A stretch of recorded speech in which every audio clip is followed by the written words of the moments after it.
दादू report server जलाल सोलंकी मूजिब दादू municipal जे tat मुलाज़िमन जूं CMO पारां पगारूं बंद करण वारे अमल खिलाफ म्यूनिसिपल यूनियन जे सर ते मुलाज़िमन कम छॾ ऐं ऑफिस जी तालाबंदी कंदे एहतजाजी मुज़ाहिरो करे ऑफिस आॾो धरणो हयो वियो।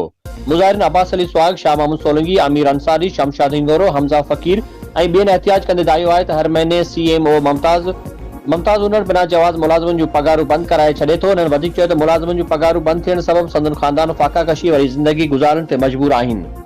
मुलाज़िमन चेतावनी ॾिनो त जल्द पगारूं जारी कयूं वञनि, ॿी सूरत में शहर जी सफ़ाई समेत ऑफिस जी तालाबंदी ऐं कम छॾ हड़ताल जो सिलसिलो शुरू कयो वेंदो।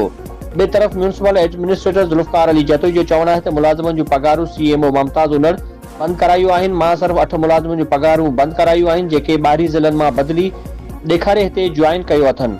उन्हनि पंहिंजा असुल फाइल जमे न कराया आहिनि, जंहिं सबबि शक आहे त उहे जेली आहिनि। 2 महीननि खां हिते पगारूं खणी रहिया आहिनि।